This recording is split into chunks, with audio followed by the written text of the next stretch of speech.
I mentioned earlier that we had something called text neck with everybody looking down. So that's with the forward head carriage like this. And this puts a lot of pressure on the brainstem right here.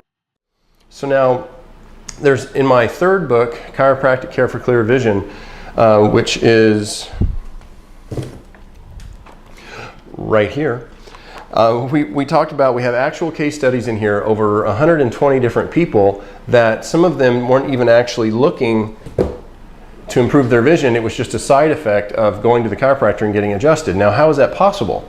Well, in the back of the brain, and I'll show you on this illustration, on the back of the brain is where the visual cortex is. And so light images come in through the eye, through the lens, hit the retina.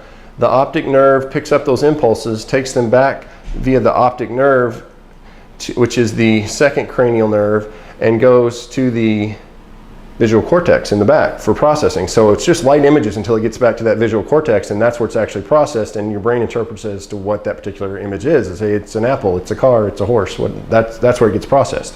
So the chiropractic adjustment, because those nerves, it's the second cranial nerve is the optic nerve, and the third cranial nerve is actually the oculomotor nerve, and that's the muscle that controls all those extraocular, or that's the nerve that controls all those extraocular muscles that we've been working on this whole time.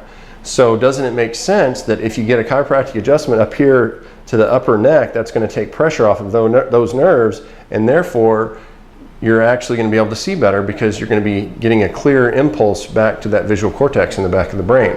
Now, there are also special adjustive techniques for the skull, the sutures of the skull. You have the coronal suture goes across here, the sagittal suture goes right across the middle, and then you have the occipital suture here.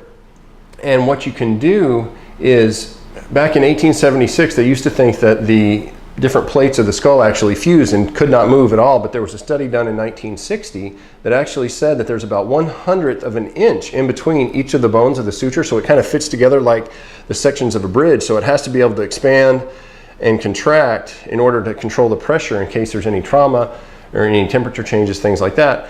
And so it actually is 1/100th of an inch in between each of those skull bones, and it has its own connective tissue, its own blood supply, and its own nerve supply. So we can actually feel along and see if there's any irregularities, because the bones can actually come together, and sometimes they can slide over one another just a little bit. They can hit each other and kind of form a little ridge. And so if you're certified in the cranial adjusting techniques Turner style, which is what we're certified in our office, is you can actually feel those different malformations, so to speak. I mean, they're not huge lumps or anything like that, but we actually can feel that subtle difference, and you can put a pressure in there to realign those skull bones, and that actually increases the circulation to whatever part of the brain is underneath that section. So in the back here, that would obviously correspond to the visual cortex. So once again, getting the upper cervical spine or the bones in the upper neck adjusted to help take pressure off of those cranial nerves that are right underneath at the bottom of the brain, or getting the visual cortex, those bones adjusted back there to help increase circulation to that, is going to help optimize your vision. And it's a no-brainer, so to speak, no pun intended. But it's really important to have a healthy brain, and that's when we're going to go into nutrition.